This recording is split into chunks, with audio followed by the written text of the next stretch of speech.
2 মাস ধরে গরমে মানুষ ভীষণ কষ্ট পাচ্ছে। স্বাভাবিকভাবে বৃষ্টি হয়েছে, এই বৃষ্টি পুষ্প বৃষ্টি। কারণ ব্যারাকপুরে নরেন্দ্র মোদীজি আসছেন 12 তারিখে, তার আগে বরুণ দেব পুষ্প বৃষ্টি করছেন। মোদীজিকে স্বাগত জানাচ্ছি। আমি আপনাদেরকে ধন্যবাদ জানাবো। আমি এদিক দেখে নিচ্ছি, তুই অডিয়েন্স মান। এখনো প্রায় 1-1.5 হাজার লোক তো আমি দেখতে পাচ্ছি। আপনাদের বিরাট মিটিং এর ব্যবস্থা ছিল। পিসি ভাইপো ঘর থেকে বেড়ায়নি, দুপুরবেলা ঘরে ঢুকে গেছে।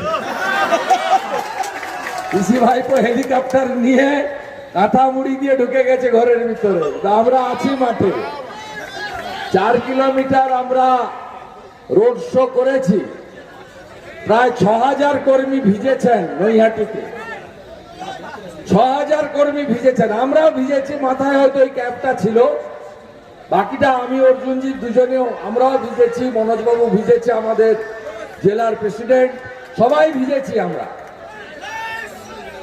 আমাদের এই মিটিং কার্যকর্তারা ক্যান্সেল ঘোষণা করে দিয়েছিল। অর্জুনজি আমি দুজন কথা বললাম যে যদি 5 জনও থাকে দেখা করে আসবো। কিন্তু আমি এসে অবাক, এখনো গুনে গুনে 1000-এর বেশি, বেশি হবে কম নয়, 1000-এর বেশি কার্যকর্তা আমডাঙ্গা বিধানসভার, কোনো বাইরের লোক নয়, এখান থেকে দত্তপুকুরের শুধু লোক, মানে আমডাঙ্গা বিধানসভার অন্তর্গত। আমি আপনাদের স্যালুট করতে এসেছি, প্রণাম করতে এসেছি। আমি কথা দিয়ে গেলাম, মোদিজি তো 400 নিয়ে আসছে, ইতিমধ্যে 2টো সিট জিতে গেছে। গুজরাটের সুরাট, মধ্যপ্রদেশের ইন্দোর, বিজেপি 2টো সিট জিতে গেছে। 400 সিট নিয়ে মোদিজি আসছে।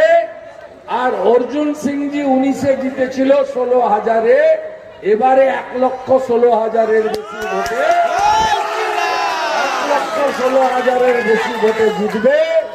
এবং আমি আর অর্জুন সিংজি 4 তারিখের পরে কৃতজ্ঞতা জ্ঞাপন সভাটা এইখানেই করব এবং 2টো করে লাগাবো। একটা মোদিজিকে 3য়-বার প্রধানমন্ত্রী করার লাড্ডু, আর একটা অর্জুন সিংজিকে 2য়-বার সাংসদ করার লাড্ডু। সবাই প্রস্তুত তো? একদম গুন্ডামি করতে ওদের দেব না। 6টা করে কেন্দ্রীয় পুলিশ থাকবে স্পর্শকাতর বুথে, অন্য বুথেও 4 জন করে কেন্দ্রীয় পুলিশ থাকবে।